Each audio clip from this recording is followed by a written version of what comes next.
excited to have each and every one of you waking up with me today. It's yours truly, Just Dave, here on Houston's Inspiration Station, Praise 92.1, and this is the Still Saved Show, where we break down the breakthrough with some of the world's most influential and inspiring people who have some of the dopest stories of change and transformation, and today is unlike any other. I say that a lot, though, because I got somebody very, very special. But before I introduce my very, very special guest, I just want to tell you guys thank you, especially to those of you who have gone out and purchased my new book, The Power to Change, right? A playbook for change and personal transformation. We've been raising a lot of money and support and awareness for the American Foundation for Suicide Prevention. And literally, this book has been saving lives. I'm super, super excited about that. And just amazed at what God has been doing. But you know what? Let me go ahead and introduce my very, very special friend, who is more than a friend. She is an educator, a worship leader, my worship leader, right? We go to the same church. She is a business owner, fitness influencer, health and wellness coach, People Magazine's Half Their Weight edition. She lost half her weight, nearly 120 pounds. And my favorite part is she kept it off, right? Ladies and gentlemen, help me welcome the one and only Queen Dales. And I think I left off a few things because she did all that I just said with 5 children. Good morning. What's up, Dale? Everything. Everything? Everything and nothing. Everything is everything. How are you?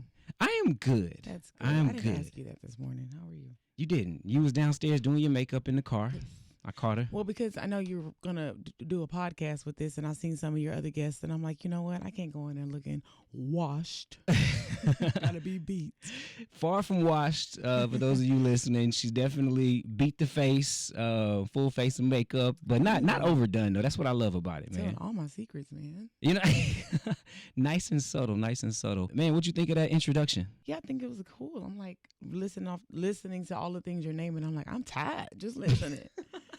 Yeah, I'm tired. I don't know how you do it. A lot of prayer, a lot of coffee, a lot of Jesus. A lot of prayer, a lot of coffee, a lot of Jesus. Yeah. And we're gonna talk about, why you need those 3 things in just a minute. I also failed to mention that we know each other because we were married. Yes, we were. For 14 years. Almost 15. Yeah, almost 15. Yep. Almost 15. And I'm sure people out there listening, and they heard me stress the word were married. Yeah. So we'll get into that, right? What? But God is good. God is faithful. And we're going to talk a little bit about that for sure to come. But I really want to acknowledge your transformation. We've known each other for a very long time, since we were teenagers. Mm-hmm. And, we met in college. A little bit before, yeah. Yeah, a little bit before. A lot of people see the success and they see you now, right? And you look like you're at the top of the mountain, right? You reached your fitness goals, and you're constantly setting new goals. Like I said, you were recognized by People Magazine for losing over half your body weight. So it's easy to look and be like, oh man, she made it. She did it. But take me back, why? Where were you prior to People Magazine, right? Yeah, so far from made it, far from the top of the mountain, somewhere in the middle of the mountain, somewhere on my way up. But yeah, I would say prior to that shoot, prior to people calling me, I had just really reached the top of my fitness goal. But prior to the fitness goal, I had just come off of literally, I think about 7 or 8 years of being morbidly obese. 7 or 8 years, because I wasn't a heavy child or anything like that. But as you know, it's funny kind of telling you this stuff because I'm like, this. But I know, right? Like for the people who do not know, I was not a heavy child. I was not an active kid either. Like I was a kid that was like too cute to go outside and play. So I would like do household stuff and hang out with my mom. So she's that I got this picture of her as a child, and we call it the George Washington picture. Yeah, because I've got this ruffled shirt on up to my neck, and it's purple velvet shirt on, and my hair's done. I was that kid. So yeah, never really like active and stuff like that. I was more musically inclined. I played in the band all throughout high school, and so I did not struggle with my weight, but obviously anybody that knows, you sit down too long and you don't move, and that freshman 15 for me turned into the freshman 50. So the weight just kind of was going up and up and up, and before you knew it, I was 302 pounds with 2 kids at the time, struggling. Yeah. 302 pounds. Yeah. What do you contribute to that? Because I know you've had time to reflect, obviously, on that. Like, how did you get there? I would say having goals that were very unrealistic for the season that I was in. Right. There are things that I wanted, and there's a scripture that you and I talked about before, but hope deferred makes the heart sick. Yep. And I was starting to feel hopeless in so many areas. So what I mean by that is like, okay, I had a goal to finish college, right? Yep. And then I have these 2 babies, and not to say that it's unattainable, but I was still in the mindset of like a college student that was living on campus. Yeah. But instead, here I am with small children, so I have to alter that goal a bit, and I didn't know how to shift. I didn't know how to shift my goals based on the life that I was living. I wanted money. I wanted to be able to pay all my bills. I wanted to have the nicer, finer things. But one income in the household, and it's not a big lavish income. I was gonna say, it wasn't a huge income either. It we were still young. It was like under $50,000 a year for 2 kids, or at the time with 1 child and 2 adults, and losing cars and just everything that I had set out for myself was not happening. And so the further away I was getting from my goals, the more I was eating. Yeah. And that was like a comfort. People were letting me down. I was letting myself down. Only thing that did not at the time I felt was not letting me down was my plate. Mm-hmm. You know what I mean? It was giving me all the things that I thought it was going to give me, that comfort and that warm feeling, that food kind of gives you. I'm a foodie. So I say because it never goes away. Right. But that was what I was getting. I was getting kind of comfort from this hopelessness, this state of hopelessness that I was in. Yeah, no, I already know, because we were in there together. That state of hopelessness can be dark and can lead you to reach out for anything, right? For sure. To try to feel some sort of relief, some sort of satisfaction. And what you're saying is food kind of fill that void. Some people fill it with, I was just getting ready to say, food addiction is not like, it's not any different from any other addiction. So it's like, you pick up alcohol for the first time, but the first time you drink, you're not like, oh my gosh, this tastes amazing. You know what I mean? But it gives you this feeling that you're looking for because you no longer can remember that night before. Yeah. And so and then when you have a higher tolerance for alcohol, you keep drinking because you're like, wait, I don't feel anything. I need to keep going, right? And so the same thing with food is like, I feel good eating this, but I'm not completely satisfied. So I'm gonna keep going until I get this feeling. And I definitely think addiction is psychological. Yeah. There's a lot of studies proving that it is a psychological component. So whatever you're feeling mentally, it kind of affects you in the physical as well. So. No, absolutely. And so you slowly start to see the scale creeping, right? Mm-hmm. And you're realizing, thinking, okay, well, I'm going to do something about this. I'm going to do something about this. And I thought I was. Yeah. Well, hold on. What did you think you was doing? I thought I was doing some stuff. Let me tell you. When the scale started creeping, you're absolutely right. I'm like, okay, it's going up and up and up. And I remember one time I was like, I wasn't even at my highest. I was 280, and we only had Kendall, our 14-year-old now, but she was like 2 at the time. Man, I would put on a sweatsuit. We were living on the southwest side. I would go to that park by off of the West Belford area, and I would put on that sweatsuit in like 100-degree weather with this baby in the stroller, and I would walk like 2 times around. Now, mind you, 4 times around is a mile. But baby, I would go 2 times around and be like, woo, I did that. Take off that sweatsuit, see the sweat pouring, looking go like home. The Michelin Man. Listen, a silver Michelin Man. Go home and then be like, what we gonna eat? Because we didn't worked up an appetite today, Kendall. So I'd fix her plate, fix my plate. She was in the stroller, and so I fix her plate, and then she would want to play after I get through walking. She's like, "Can I go play? I want to get down. I want to go play." I'm like, "Nah, baby, Mama didn't work. Mama tired." So we go home. Let's go watch some. I think back then it was like whatever the Nick Jr. stuff was the current Dora the Explorer. Right. We're gonna go watch Go Diego Go, and we're gonna watch Diego go. We ain't finna do nothing else. So yeah, I kind of adopted that lifestyle thinking I was really doing something. And along the way, obviously, I've been in the fitness game for about 8 years now. I've said that you cannot outwork a bad diet. And that's what I was trying to do. And so I thought I was doing something.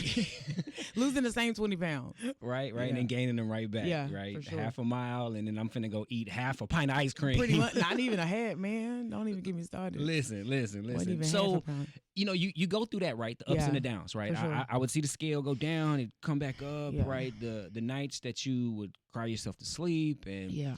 here I was, like, the naive husband, not wanting to see you depressed, and there were sometimes there were enabling moments, right? Here's a baked potato from Papa's Barbecue to make you feel better. with sour cream and everything on it. Yeah. We would sit and watch The Biggest Loser, eating ice cream. Eating ice cream, or this. I am a candy addict. That was my weakness was sugar, right? Paul talks about the thorn in the flesh. That was my thorn, the sugar, and it still is a vice for me. But I've been going to the dentist since for God knows how long. I mean, these people have gotten all kinds of money for me because my teeth, breaking cavities and breaking teeth because breaking fillings and stuff because just a candy addict. And you would say, hey, you want something from the store? Yeah. And I would I had my favorites. I had the Skittles, the Starburst, the Hershey's cookie and cream bar. Cookies and cream yeah. one. And Yep. so I would, don't let Christmas come around. my peppermint chocolate. My mama still, shout out to my mama. She still give me my Ghirardelli chocolate, peppermint chocolate. Yeah. You know the deal. It was definitely an addiction. What was the turning point though? Right. And because I remember it was years of this struggle. Yeah, for sure. And then something clicked. Can you talk to me about that moment? Yeah. I always used to say that I'm gonna have to have, in order to get this weight off, I'm gonna have to have that aha moment that Oprah always talks about, right? Oprah's like, you have to have an aha moment. I knew that was coming. I just didn't know how big that moment was gonna be for me. You would have people, and even now that I've coached and trained clients, I've had clients say, hey, my breaking moment was I would be at the chiropractor and I'd get on top of the table for my, my session, and I'd break the table, or I couldn't fit on the ride, right? And I was thinking that was going to be my aha moment. I've had some embarrassing moments where people have talked about me, laughed about me, things like that, but that still did not trigger the journey. God, if I only knew that my aha moment would be more traumatic than that. My moment was, and sometimes talking about this, I'm totally fine. I could be talking about this to a stranger and I'm good. And then there are other times when I'm talking slower and more methodical and I'm thinking, and I'm like, my goodness, this is crazy. But my aha moment was losing my sister. At 34 years old, my sister Nikki passed away from an aortic dissection. It's very rare to hear a young person, a woman of color, usually it's more white males, older white males that have this thing that they have, this aortic dissection. And how do I know that is that after she died, I began to research like crazy to figure out what the heck took my sister. She was a mother of 3 beautiful kids, and she suddenly died. Medical examiner says between 8 and 20 seconds. She was standing outside of her house and the mechanic was working on her car. And from what we were told from witness reports, she went in to go get a part, came back outside, and they said she was on the ground and she was shaking. So we were like, did she have a seizure? It was like she was losing oxygen. And that was it. That was a wrap. And we get to the hospital and the doctor says, I walk into West Houston and I see my mother. I go in with my older sister and, we say her name. We're like, Nikki Bradshaw, is there anybody? They're like, no, we don't have anybody here.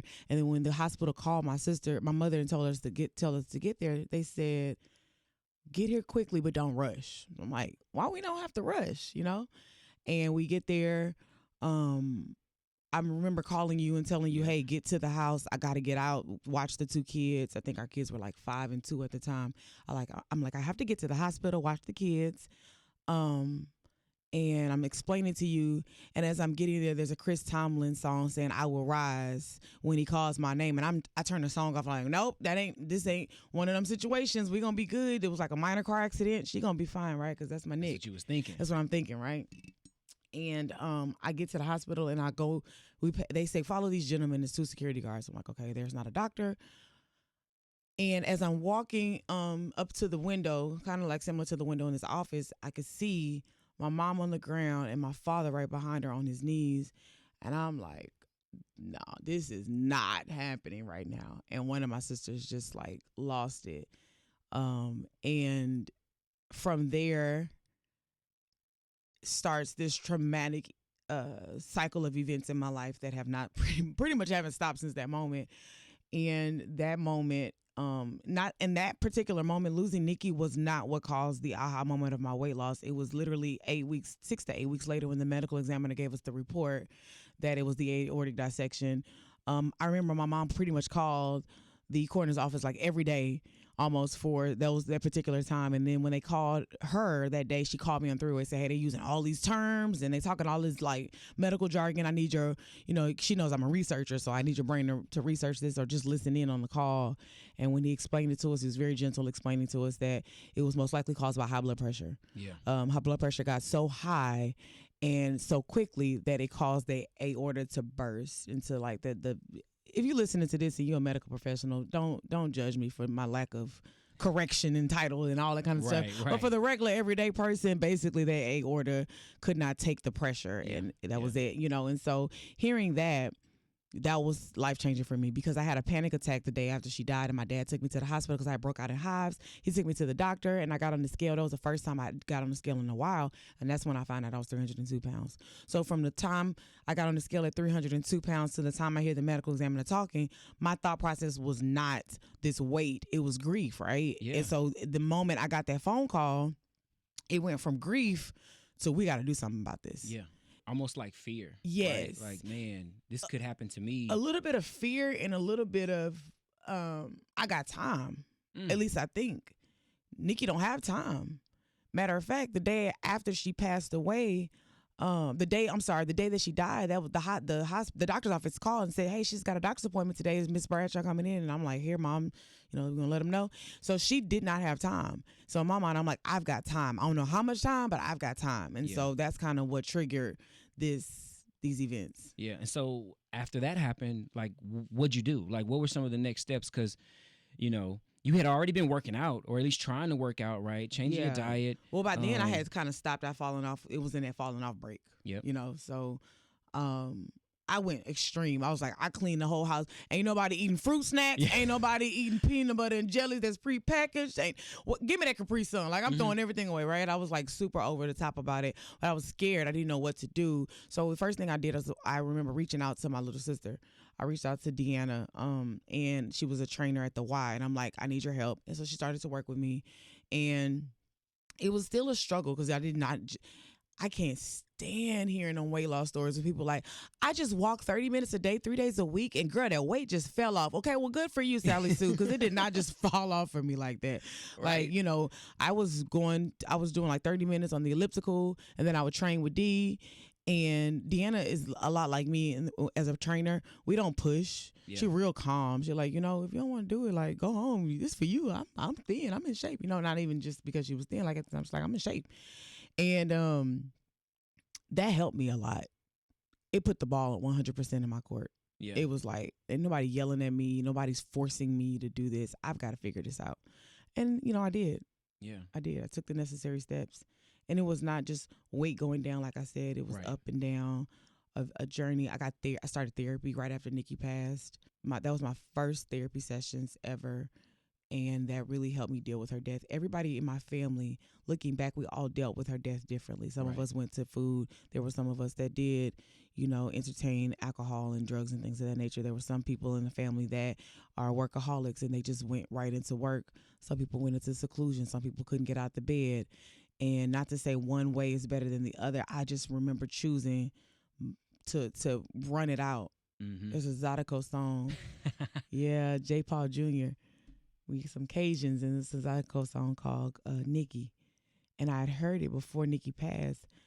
But after she died, Dave, that song was, it was the lyrics, literally, he just says, Nikki, Nikki, Nikki, Nikki, Nikki, girl, come back, Nikki, come back.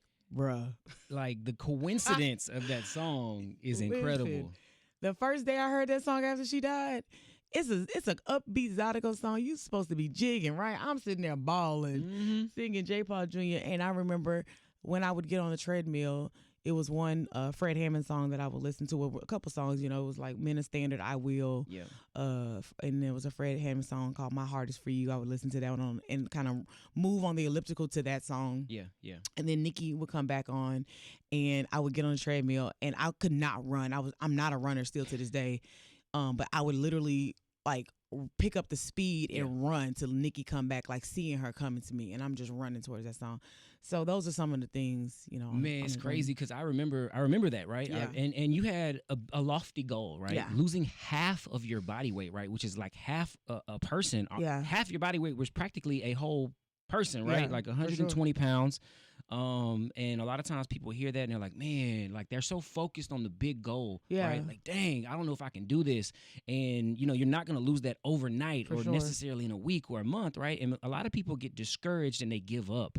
What were some of the practices and things that you implemented to keep you focused, right? To help you not get so discouraged in those moments when you felt like, man, this goal is too far? Yeah, well, let's be clear, you know, originally I lost, when you say half my body size, I lost 150 pounds because I was 300. So that was literally half my body size.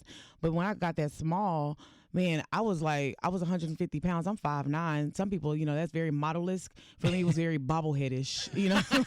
So, and I was so fixated on losing weight and cardio that I didn't really have a lot of muscle mass. So it was like, I didn't have a lot of loose skin, but I just didn't feel toned and I didn't feel fit. Yeah. So I picked up a couple pounds, and then COVID hit, and then that was a whole different story. And then a kidney donation, that's a whole nother story too. Yeah. So like that, I kind of, you know, picked up some. So between 120, 125 now, and I'm cool with that. You know, I'm very satisfied with where I am, but not to the point to where I don't have goals again to get where I want to be. But the question was, how did I tackle this? I think the thing that was different about the weight loss this time around is that I am a very big picture person, but I'm also a very goal oriented person. So I set small goals. I have in my phone, I have the Notes app. And so I wrote down all of the goals that I wanted. I mean, from the smallest things, no back roll, to be able to do a 5K, to be able to fit in a size, this or that. I can't remember what the size was at the time. And those are called NSVs in the fitness world, non-scale victories. Yeah. Right? And so a lot of times we're fixated on this number. We need to be fixated on the NSVs. Another one for me was like at the time, my wedding ring to fit. Because at one point I couldn't fit it anymore. It was so tight, right? And I remember I got it resized to smaller because I got to that non-scale victory. It was like twirling around. It was just twirling to where I almost lost it a couple of times when I lost the weight. So NSVs to me are way more important than scale victories. Yeah. What were some of those NSVs? Like, I know you just mentioned the ring and the clothes sizes. Were there any other NSVs that you celebrated along the way? I remember I'm gonna spill the tea. Yeah, go ahead. You used to in the bathroom, you used to write down some of those NSVs, for sure. Or even like there were some scale victories, right? But instead of you focusing on the 150-pound big goal, you would literally, like, on a weekly basis have these smaller chunks. Yeah, right. You know, in the beginning, I was real obsessed with the scale. Yeah. And so the reason why I'm not really bringing the scale up so much is because I don't want listeners to hear that and be like, okay, I got to go get my scale and weigh. Because I was weighing like sometimes every day, sometimes every other week in the beginning. And when the weight was consistently falling off because I was so for a lot of people don't understand, I don't care if you're keto, I don't care if you're low carb, high carb, I don't care what the type of diet, Jenny Craig, Weight Watchers, whatever you're doing, if you're not in a calorie deficit, you're not losing weight. The reason why people lose weight is not because of these plans. You can lose weight on any plan. Right. That is a tool, but it's because you're in a calorie deficit, meaning you are consuming less calories than you burn. You're burning more calories, right? So I didn't understand that principle. So a lot of times if you're starving yourself and you're not eating, you're not consuming calories, so you're going to lose weight, right? Right. So a lot of times we so fixated on the weight loss and realizing that is not healthy. Just because the scale is going down doesn't mean you're healthy. So for me, and I tell people all the time, a lot of people who struggle with their weight, a lot of my clients will say stuff like, I don't focus on the scale because sometimes I be doing all the right things, girl, and that scale just don't be moving. That might be true if you like, lift the weights. Or people say, oh, girl, muscle weighs more than fat. No, muscle's more denser than fat. It does not weigh more than fat. And so they use that, like they using 5-pound dumbbells, and they like, oh, girl, the scale ain't moving because, I'm lifting weights now. And I'm like, no, that's not why the scale not moving. But anyway, the thing behind that is that when you understand weight loss and you understand why the scale isn't or isn't moving, you also understand, okay, I may be lifting weights, the scale may not be moving, but my clothes are fitting better. That's a big one, because I've pretty much remained, about 180, 190 my whole life. Yeah, 183 to be exact, because I remember like making you weigh in. I'm like, I refuse. That was an NSV though. It was. I was like, to be smaller than Dave. I want to weigh less than Dave. That's what I remember. Or the other NSV was she wanted me to be able to pick her up without falling. if a man can't lift me, and a small man at that, like I just felt like I just I don't know. I just felt some kind of way about that at the time. Now I don't really care. Right. The question is, what man can I lift? That's what I be focused on. What can I lift? But yeah, like NSVs, those changed my life. But I said that about the scale to say that if you are morbidly obese, you do want to see the scale go down. It is very imperative that number does go down. What I want people to realize is that the fixation on it is the problem. It's very important for that number to go down. No, absolutely. I would hate when I would feel like I would never get out the 3s or close to it. And that was a goal as well. So baby steps. Yeah. So let's just get out the 3s. Okay. So we at 299 now. Okay. Let's get out the 290s. Okay. We at 280 something now. Let's get under 250. Okay.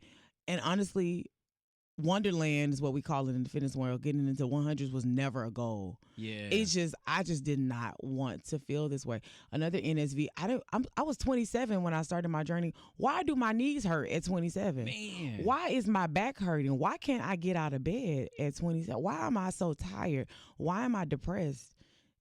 And I'm doing all these good things, serving in the church, and I can't give nobody hope.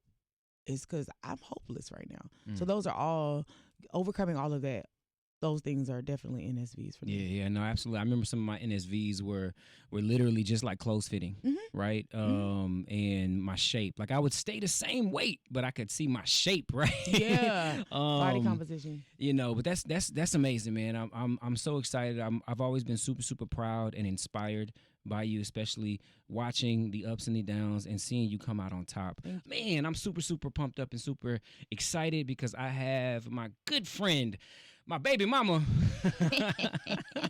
How many kids we got there? Cinco. That's 5 for my Espanol Challenge friends out there. We got 5 kids together. Queen Dale's is one of Houston's most notable fitness influencers. Here in the city. She's most known for being in People magazine for losing over half her body weight. And she now coaches and trains and meal preps and helps people reach their fitness goals, including myself, right? Including myself. We just talked about, man, how she got to 300 pounds and how she got the weight off. But that was a couple years ago, man. That was a couple years ago. And as I stand here before you, you look amazing. Thank you, sir. You look amazing. Thank you. So you've managed to keep that weight off. Yes, sir. Now, I imagine that can't be easy. No, sir. No, it's not easy. When each time the last couple times I've had 2 pregnancies. After the last 2, we have a set of twins, right? And so after that pregnancy, picked up the weight, got back on my journey. Shout out to my trainer, LaRonda Dunn. I lost 110 pounds in 10 months working out with him because I picked up a lot of the weight after having the twins. I was swole with them bad boys. And then I got pregnant again in 2019, and I did really well that pregnancy. So hold up. You had 3 whole children after you reached your fitness I was goals. like, where's the math going here? The math ain't math, and I thought you meant before the physical. No. Yeah, like after. you had already had 2 kids. Yeah, for sure. You gained the weight, lost the weight, and then got pregnant twice, 3 kids because she had twins. Yeah. Like most people, it's hard to bounce back after a For pregnancy. sure. Like how did you keep that weight off? There's 2 things I always tell people. One, nothing works but work. So you just got to work. There's no shortcuts around it. There are shortcuts to losing weight, and I can give you a list of them because I know how to do it. I do know now how to lose weight quickly, and I also know how to lose weight effectively. Yeah. You want to be effective in anything that you do, right? It's because you want longevity. You want sustainability. And quick weight loss, there's no sustainability. There's no longevity in quick weight loss. I know that for a fact. I have mastered the art of I just need to get it done. You have 5 children. You ain't got time to sit up here and be on these long meal plans. But a lot of times it's the way in which we do things. So it's a way of life now. Yeah. It is not a diet. It is not a, I know people hate to hear that. It really is a lifestyle. Everything about what I cook, what I consume. You know, I've actually, within the last 2 months, gone vegan. Yep. I actually did 20 days of raw vegan. You know, I was right there with her. Yeah, we talked about that. We was like, hey, this is what I want to do to feel better about my body, because what I'm putting in, I think I was telling you just yesterday as we were talking about the interview, I was telling you that there was a sign at the doctor that said, if you don't focus on your health, you will focus on your illness. Or if you don't treat your health, you will begin to treat your illness. And I see that a lot. So nothing works but work. Set up in your mind, this is going to take some work. How long? I don't know. Don't put a time limit on it. Just know it's going to take some work to get there. And then consistency. Consistency is key. Literally thinking to myself some days, okay, I want to stop. Yeah. I tell my clients all the time, you don't stop, you slow down, right? If you're going 5 days a week working out, slow down to 3 days because it's getting a bit much. My schedule can't handle all of it. But if you stop, you lose momentum. If you lose momentum, it is very hard to keep going. That was my problem, right? That was my problem. Because, you know, I'm a former athlete. And so when I stopped, I used to get discouraged because I couldn't perform at the level that I used to perform when I was competing, right? And so I'd be like, man, I can't do the same stuff I used to be able to do. I don't move the same. I was like, man, forget this, right? So I had to re-engineer and come up with more realistic goals and expectations. As I got older, right, to match my lifestyle or make my lifestyle match my goals. Right, for sure. That is the biggest part. We try to fit fitness into this little box in our world, right? Instead of saying, no, everything about me needs to change and become a more fit person, right? So for somebody who is more in shape, they might be able to run around the track, right? But you might be walking around the track. So what? Walk. Do what you got to do to reach your goals. I'm really big on, if you get a fitness partner. I never had a partner in the beginning. I did towards the end of my journey or these last couple of years, but I never wanted a fitness partner. And the biggest reason why is because everybody is on a different level. And so if you're not on my level mentally and physically, it's gonna be some falling off, you know. And I want to be accountable, and I want to reach my goals, and I don't have time for no lagging behind, right? So, excuse me, for me, it was like I would train with one of my cousins, right? She's super fit, right? And she's like really in shape, and she'd be like, ooh, let's go. And, you know, she doing all these moves and stuff. She looked like Richard Simmons. And I'm sitting over here looking like, you know, the clumps, and I'm like out of breath, and I'm dying, right? And I'm trying to keep up with somebody else, but I'm not doing what I need to do for me. So I always say, if you're going to get a partner, make sure you got somebody that's compatible, that's trying to get where you are, but at the same time, don't get nobody that's too far ahead of you, and don't get anybody that's too far behind you. Right. Because you got goals to reach. Absolutely. So. And do something that you can handle. Yeah. Right? I see that in all sorts of industries, not just fitness, health, and wellness. If you can't maintain a consistent regimen of anything, you're going to run out of gas. For sure. You're going to lose steam. Yep. And which brings me to my next thing is, man, throughout this whole journey, I was with you. You know, I saw it, the tough times, the good times, the bad times, the ups, the downs, the crying, the victories, right? And we enjoyed, and I really do mean enjoyed, a 14-year marriage. Sometimes, amen. Sometimes. Listen. And people look back, and some people find it hard to believe that we're not married still. Right? Because they think when they hear the word divorce, they think, oh, you must hate each other, or you don't like each other, or who did, like, what happened? What happened? Folks nosy, baby. They nosy. They probably, some people that when I post this on social media, like, she gonna tell us what happened. No, that's no. No. But I was getting ready to ask you what happened. Like, well, you know, it's funny because when I lost the weight, a lot of people might have thought, oh my gosh, she lost the weight, and that was the demise, right? And no, honestly, weight loss for me was the key to unlocking fear. Wow. It took away the fear of everything. Like, after I lost the weight, I started doing crazy things, like jumping out of a plane, and suggesting that be done, like crazy things like donating my kidney last year. Like, and I say that's crazy because, right? Running 10Ks, half marathons, like crazy thing. And they just kept getting crazier and crazier and crazier. And it was not like I wasn't living on the edge. I just didn't have any fear anymore, because there's a scripture that says perfect love casts out, does away with fear. And this new love that I have for myself, perfect, not as in like it's perfection, but complete love that I have for myself. True or authentic, genuine love.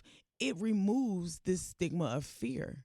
So I'm not that I'm not afraid to die. Like, I wasn't, going to skydive on my own and say, hey, let's just go by ourselves. Like, no, I, trusted professionals, but it removed going to Costa Rica and ziplining, things like that. Like, it removes fear. Like, and so one of the fears that I have for years is walking away from our marriage. It was a fear.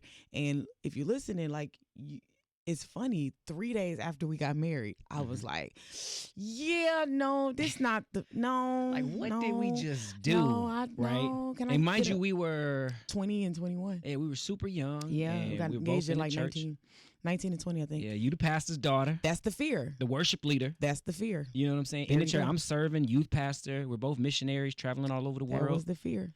And letting people down and hurting, And then once I removed that fear, and I started focusing on what really mattered, which was just my children, that was a different type of fear. Yeah. Because I wanted them to be okay and I wanted them to be well. But when you have children, and if you're listening right now, you hearing us, right? People are listening to us talk and communicate. Yeah. They're like, wait, that's not a divorced couple. Yeah. And the thing about it is that even in our pain, I prayed for moments like this. Yeah. Before I even talked to you about my pain, I was praying for moments like this. I foresaw it. Like, I literally could see us being okay. Yeah. Doesn't mean that we woke up and we were just okay. It was a lot of work. Nothing works but work. But I would hope for this. I would cry out to God for this. Say, God, if I don't stay in this, the only way I'll be okay is if we are okay. Right. There's got to be some type of friendship that stays intact, because not only was I going to lose a spouse, I didn't want to lose a friend. Man. And so some people don't mind losing their friend, because some people are not worth keeping around in that capacity, and I get that. Yeah. So if your ex is somebody that is just not a good person, you are okay with, like, Lord, thank you for taking out the trash. Right. But in our case, it wasn't this person's a bad person, that person's a bad person. It was just two broken people that really need to do some healing, and they needed to heal apart. Yeah, which is why I think we were, we stayed married as long as we did, right? Because we knew for years that there's something that wasn't right. And we tried to do the right thing. We stayed for as long as we did because the kids, and God hates divorce, and we heard all that. And you mentioned something about the work, right? The work that went in, because we didn't just wake up one morning and was like, I don't like you, you don't like me, let's get divorced, right? Like, this was a very methodical, thoughtful, prayerful decision that was very hard, because we didn't want to necessarily do it. And I think you alluded to something a second ago, something that I believe very, very dearly, is that although the marriage ended, we didn't want our friendship to end. And a lot of people didn't get that. Well, because I had to understand that family, growing up in school, you are given a blueprint for what your family is supposed to look like, right? It's supposed to be a mom, a dad, some kids, and a dog, right? That's what we saw in books. That's what we saw on TV. We saw that with the Huxtables. We saw that with even on Fresh Prince. Yep. We saw those types of family dynamics. Good Times. We saw those types of family dynamics, right? And I loved when shows like that would shake things up and add that Willie from Philly right in the middle, right? Or they would shake things up and they would add, like on Good Times, James Evans was gone. Like, he, was no longer there, because that is what families don't all look like, this cookie cutter model of what families are, right? Yeah. And so even in my 30s, I had to undo what family looked like. So for us, family isn't husband, wife. It's still mom and dad, Come on. but Oh, yeah. it's not husband, wife. It's mom, dad, it's friends, it's children. It's all of these different roles, and we took the labels off the role and just said that's just family, right? And that was huge. And I really want people to understand that just because we are talking and laughing and smiling, I would not wish this process on nobody. Absolutely. I would not. If you are in the trenches right now and you battling it, right, and you just, if there's a war going on and you haven't seen counseling and you haven't gotten, some godly advice and you haven't prayed, like, go through that journey first before you go to the courthouse or before you go online and start the filing. Big, like, we're not proponents of Absolutely divorce. not. Like, Absolutely divorce not. is not something that we're championing, and celebrating. Absolutely not. It literally was a last resort, effort after we tried everything. It's like, if I wanted to save myself, I had to do this. And a lot of people didn't understand that. This was not about saving a marriage. It was saving myself. Come on. And I needed to save myself in the season that I'm in, because I was losing myself. I was losing grip with this person, this DaleLynn, that I had worked so hard to become. And if you divorce someone, or if you make that decision to go that route, it's going to feel like a death. Yeah. We're a few years out of the separation, so we're a little bit okay, but we're still in healing. We're still dealing with our own demons and battles and journey. But it does feel like somebody died. Yeah. A relationship did die, in that capacity. So I talked to one of my really good friends, and she would say, amicable does not mean easy. And I wish people understood that, because we are very amicable. I literally filed the document sitting on the sofa next to you. Like, hey, you sure we do have to do that? Okay. Because we talked about it. We had meetings, we had discussions. We really went through the trenches. We went to several therapists to make sure that we were doing what we needed to do. But even in all of that, even with the judge telling us that, man, y'all need to teach parenting classes on this bad boy, even with all of that, it still was not easy. No, absolutely not. There's a lot of because of time's sake, there's a lot of pieces to the puzzle that we would have to discuss sometime else about those challenges that we face. But I will say that we came out on the other side, or are coming out on the other side, probably because of the grace of God. Wow. Nothing but. That's the part right there. Nothing but. Because, you mentioned the process, the work, and oftentimes I've referred to it kind of like a surgery, right? You have these Siamese twins, and I refer to our marriage like in us, because the Bible does say when the two will become one, and we were one, right? We were united in that sense, like Siamese twins almost, right? And when doctors approach Siamese twins who are joined together, oftentimes their organs are shared, right? They might share a kidney, or their hearts are still attached. And so the doctors and nurses don't just grab those babies and rip them apart, right? If they did that, neither one of them would survive, right? They might bleed out or something would happen. But no, they create a plan, they do research, they take x-rays, and then when they operate, sometimes multiple surgeries, right? To delicately, meticulously kind of separate certain things and reattach certain arteries, and you know what I'm saying? And then there's a healing process after the surgery, and a lot of that took place as we dissolved the marriage and tried to save the friendship. And I'm just in front of everybody, I'm super, super grateful to you, Dale, for not trusting the process, but working the process. Yeah. And I would not have been able to, and there's still a lot to do, but I wouldn't be in the position that I am in today if it weren't for your support and just everything along the way. And I just wanted to tell you that. Yeah, you're welcome. You're absolutely right. It is not always trusting the process, but just kind of going through it. One thing I learned through this process, Bishop T.D. Jakes has a sermon, and I have to find it to share it with you. But he basically talked about sometimes when we are going through, we spend so much time in the going through process figuring out, okay, Lord, what are you saying to me? What does this all mean? What do I need to learn from this? And he was like, just get through it. Yeah. Just get through it. Then you can have that reflection. You're trying to reflect while you're in it. Yeah. Just get through it. Just go through the process. And that's in fitness. You trying to, Lord, okay, I just really need to lose all of this weight. How am I going to just get through it? Yeah. And then you'll look back and be like, my soul looks back and wonder how I got over. Then you can reflect. And so the moment I stopped trying to dissect every section of our process and just went through it, and then when it got bad, I'm like, okay, Lord, I'm bracing myself because it's getting ugly right now. Yeah. And then when it got good, God, I give you praise because it's good. It's looking real good today. And I remember documenting it, but you just got to go through it. There's no way around it. There's not. And my dad gave me some really great advice, Pastor Ricky Bradshaw. He said to me, DaleLynn, you spend a lot of time, he said, Daddy is looking at it, and you spend so much time trying to keep everything together. That's really why, I was in the state that I was in mentally with depression and anxiety. I spent so much time trying to keep everything together, keep everybody together, keep everything looking nice, whether it was at church, family dynamic, everything. I just wanted to keep it all together. And he said, sometimes you just got to let stuff fall apart. Ooh. It's the only way God can put it back together. You just got to let it fall apart. And I'm like, but no, Daddy, I gotta make sure we stay together. I gotta make sure. And he wasn't saying go get a divorce. He was saying, he wasn't even talking about you and I. He was just talking about in life in general. He said, baby, you are losing your mind. Mm-hmm. Let it go. Let it fall apart. And watch how God does the rebuilding. Mm-hmm. And watch how God does the restoring. Commit your ways to the Lord, as Proverbs says, and your plans will succeed. Come on. Stop trying to commit your ways to DaleLynn and Dave. Stop trying to commit your ways to your church. Commit your ways to the Lord. Okay, God, I'm giving you all of this, and then your plans will succeed.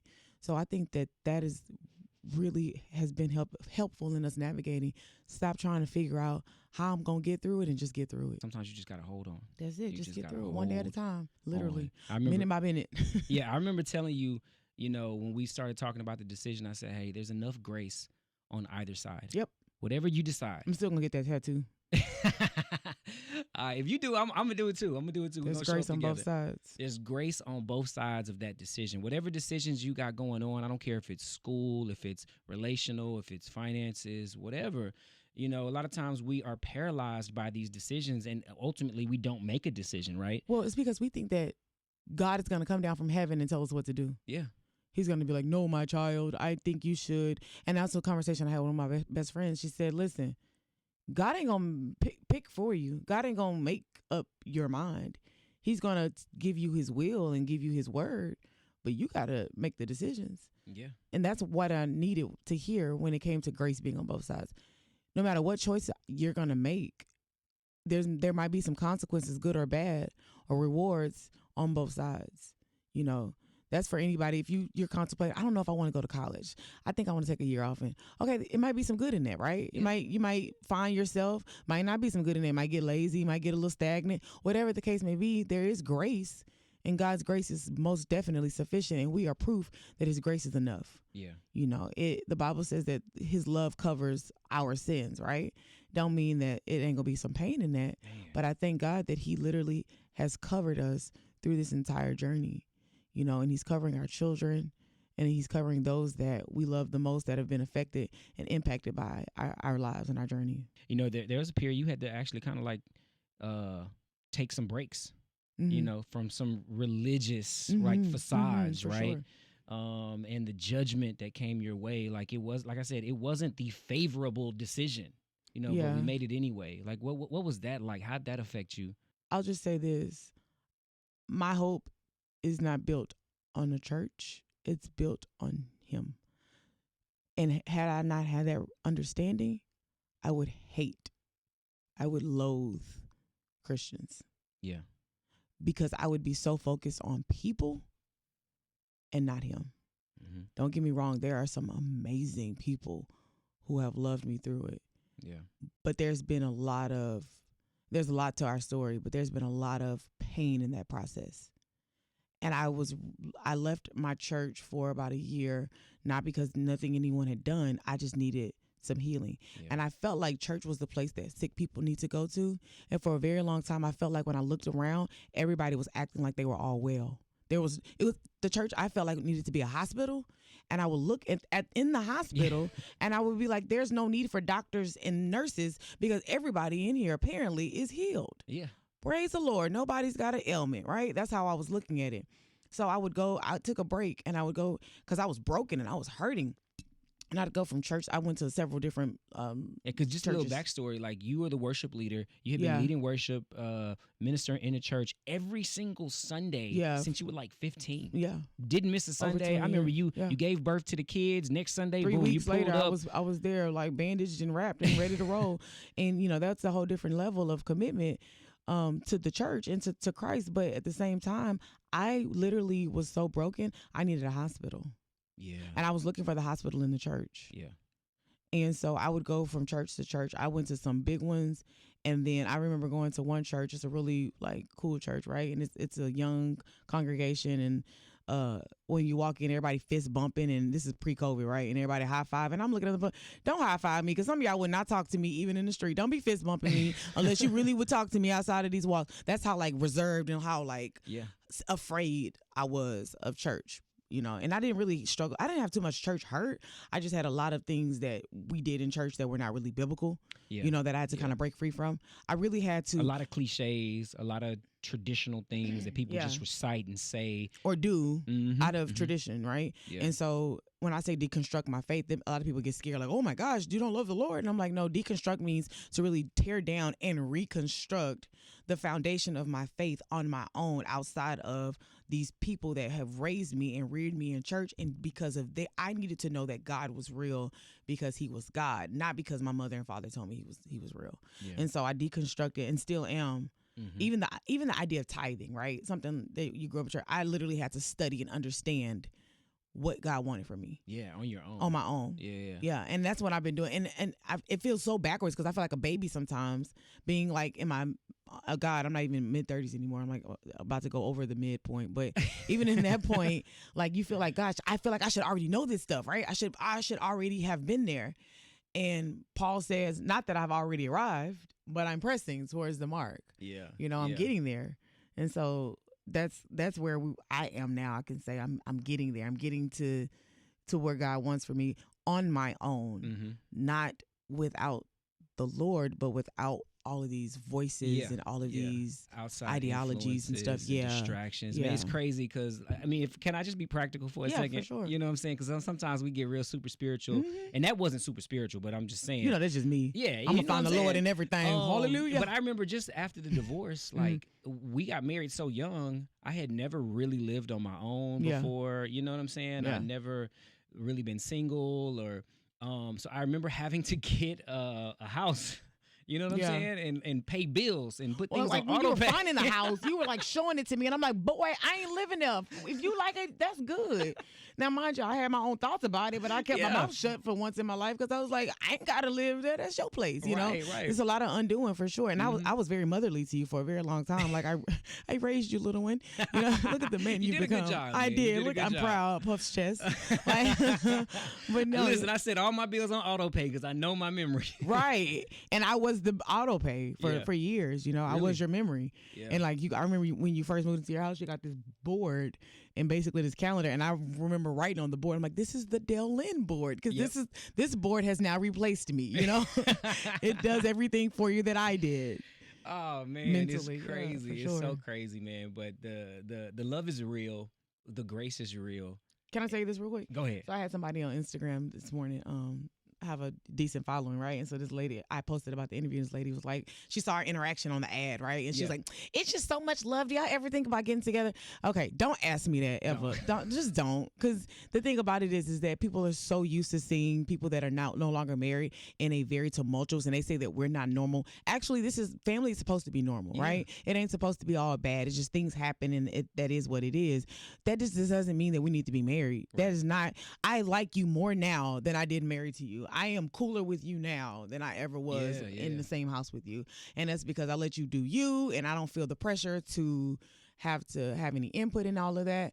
But it's just funny to me sometimes how we equate like love and genuineness for, oh, y'all need to be together. That's probably why a lot of people are on their way to marriage and should not be, because I love this person. Yeah. It's more to it than just I love you. Oh my gosh, man. You know, it's more to it than I get along with you. And I don't want to like minimize it to like a business decision, but there is a lot of contractual language and jargon, and you know, it's a covenant, it's an agreement, and there's responsibilities on both ends to uphold, and you know, you make this promise to somebody, right? And so people neglect that and think that, you the love is just, the love needs to be there. All I need is love, and we'll be good. No, all right, man. wait till old buddy stop paying them bills. I'm about to say, love do not pay bills. Love don't mean communicate. Like, it's the a lot to that. Yeah, wait till life is going to throw you some curveballs. Life be lifing, don't it? Man, listen. Well, life has definitely lifed. Yeah. Between the two of us over the years, and a lot of life has been discussed today. But Dale, you've been through a lot, right? You've been in the church your whole life, and that doesn't mean that life is easy, right? You were morbidly obese at one point, over 300 pounds. Yes, you lost the weight, and people think that that's it. It's over. You went through a divorce with 5 children, right? Having to get a job and support yourself all on your own. Not to say that you don't have help in certain areas, right? You make me sound like I'm a freeloader, but man, hold on. Baby, I was hustling. You feel me? You know what I'm but saying? it is different when you get divorced, though. You know what I'm for saying? It's not sure, like for sure. even myself. Like I'm For not. sure. Look, I'm gonna be real. Like I had to support myself For sure. all by myself. Like that was Amen. scary. All by going to get in a myself. place and finding all this other stuff. I'm just being real. But you've been through all this stuff, right? Yeah. And there are other people on the other side of this, right, that are going through something right now. We see it all the time, right? People who are in depression, anxiety, maybe they're going through their own personal fitness journey. Maybe they're in a relationship and they think that all hope is lost, that I just gotta settle and take what it is, right? What is one thing that you learned throughout all of these journeys that somebody that's listening right now can take away and find hope? That's a really good question. The takeaway. So I just was sitting here thinking like, okay, what did I need to hear? Right? What did I need to hear when I was on the journey? And I didn't want to hear anything cliche. I didn't want to hear, keep praying, hold on to God's unchanging hand, like nothing. Yeah. I would say Hold literally. on, I ain't trying to interrupt you, but Yeah. Yeah. I would do that. Yeah. I would give you all the Bible And verses. then I would get mad. Like, And I'd be like, don't do that. don't you know that you can do all things through Christ who strengthens you? Don't Like, you know that means I can also kill you right now? Like that's the strength that comes from that. Like, no, don't do that. Man, Like, it's if crazy you as church listen to folks, we this, sometimes do think we don't. just gonna put a Band-Aid on it with this scripture. No, don't do that. Don't do that. Send the scripture after you've given some like wisdom. You know what I mean? After Yeah. you've given some words of advice. But I would say, I would honestly say, keep going. Ooh. Just literally keep going. I think it was it Steve Harvey? I want to say. I think it was Steve Harvey, and Steve Harvey said it best. He said, "If you in hell right now, Yeah. why would you stop there? Keep going. Man. You gotta get out of hell, right? Yeah. Get out of the mud. Why would you stay? Why would you stay in it if there? you in hell? Like if you in the mud, if you in misery. And then the second thing I would say is that life is full of seasons, and seasons change. And Ecclesiastes says he makes all things beautiful in his time. Meaning there's a time, the Bible says there's a time to laugh and a time to cry and a time to die and all that good jazz. The Queen Dale's translation. The Queen Dale's translation, right? But I believe that. I believe that he makes all things beautiful in his time, and I believe that it gets better. But why would you stay there? And when you stop, what happens is not only do you stop, you regress. I've been there where I didn't just stop with the weight loss, but I gained like a lot of weight back because I stopped. I would go to therapy because of the issues that I was having in my own life, and then I would stop going or stop doing the work, and then my mental will be all in shambles again. Yeah. Like, why? Don't stop. Keep going.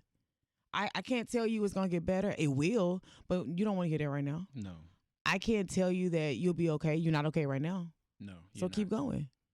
And no amount of scripture and No. sometimes no amount of prayer or food. Now, I'm not telling you not to pray for folks and not to send a meal here or Right. there, right? Though, knowing that you're not alone is helpful. But don't be mad when people don't get instantly happy Yeah. after you've provided some advice. It takes time.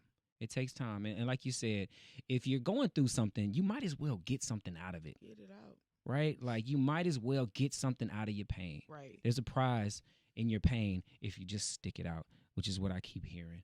So Dale, thank you so much Yeah, for for sure. rocking with me. Yeah, it's not, life be life, and like I said earlier, and it's not easy. It's not easy to go through some of the things that a lot of people are going through, and obviously in an hour we could not list the things that I have overcome and the challenges that I face. We just talked about like 2 of them, but I will tell you this, if you keep going on the other side of that, you're going to look back and you're going to see how strong you really are. I look back now, my therapist said that the other day. She's like, last year this time, the things that we discussed, she's like, not that you don't need me, but right now we're in maintenance mode. Come on. Like, we're maintaining the work that we're doing. Yeah. So when I talk to her, we're in maintenance. It's not, I can't wait to talk to Monica because I got to tell her all the stuff that's been going wrong and everything. We're in maintenance mode. Man, can I just say this? That blessed me because I think about our cars. Mm-hmm. And oftentimes we need to take our cars to the mechanic when things break down. Right. We have to go take them to a professional. There's just certain things I can't do. I know how to change oil, change tires and things like that.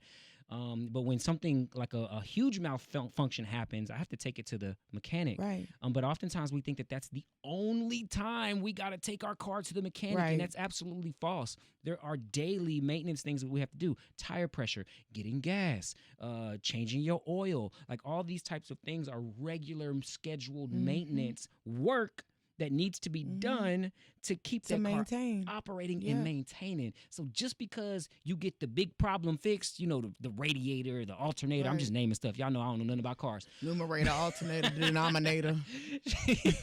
Just because you get that stuff fixed, the work don't stop. For sure. It's also in the fitness world, a lot of people think that losing weight is the hardest part. I've been there and done that. The maintaining is the hardest part. Yeah. Because now I've gotten to my goal. I am in a different headspace. How do I adjust in this new headspace? Yeah. How do I adjust to my new normal? So when you get a divorce, it's a new normal. Yeah. How do I adjust to this new normal? When you lose your job, it's a new normal. You get a new job, it's a new normal. You have a baby, it's a new normal. You have multiple babies, it's a definite new normal. So how do I adjust? I'm still waiting on that new normal. It still don't feel normal. It is normal now. Chaos is normal to me now. How do I adjust to this new normal now, right? And I think the way you adjust to that is as you're going through it, there's some things you got to do, right? Yeah, man. You don't just, when you get a new baby, it's like, okay, I got to get into a routine with this baby. Come on. I got to set some times. Like you remember with the twins, as soon as we found out from the doctor that they could sleep train, when we found out they could sleep through the night at 4 months old, the doctor said we don't need a bottle. 3 months almost. They were 4 months. Yeah. Carter was 3 months old. They were 4 months old because they were a little smaller than her. Hey, she was my chunky. I was like, let them cry. Right, we decided to do the necessary things so that we could maintain some sanity, right? Yeah. Same thing with weight loss. Like you can't eat the same. You can't drink like you used to. You got to still move. So yeah, I'm in maintenance mode right now, and pretty much in all areas of my life, trying to maintain this work that I've done and still doing. The work isn't over, but the things that I have done, I've maintained. I'm maintaining. And I'm super proud of you. Thank you. I'm really, really proud of Thank you. you. I'm inspired by you every single day. Thank you. A lot of the work that you've done, I've been a direct beneficiary of it. And I've benefited so much just from knowing you, from being married to you, from going through this process with you. Even the 21 raw vegan challenge, you know what I'm saying? She got me trying all kind of crazy stuff. But actually, you signed up for that because you heard that it would make your belly go down, and it did. So it did. It did. I still ain't running around here walking with my shirt off like KG, but you know what I'm saying? Like I'm feeling really, really good. So thank you so much for joining me, man. You're amazing. You're welcome. Thanks man. for asking me. I was waiting. I was like, you know what? He's got all these cool people on here, and I'm listening, and I'm just waiting on my invitation, and I got it. So look, you was already penciled in. Thank you. But you made me send you a formal email. I did. You're going to treat me like you treat the rest of these people out here. Like, I am important. Gosh, dog it. Wait, in 30 seconds, we got 30 seconds, man. Tell people how they can keep up with you and follow you and get involved in some of the amazing things you got going on. Well, they can Google me. I'm just playing. I used to They say really can. You really could Google DaleLynn and it'll come up with DaleLynn Settle. But no, I'm on Instagram at Queen Dales, DALEZ. And, you can follow me on Facebook as well. I am DaleLynn Bradshaw Settle on Facebook. I'm also at Be Her Now. That's BEE hernow.com. That is my personal training company. I also have a meal prep company, Eat Right Now Meal Prep. That's on Instagram as well.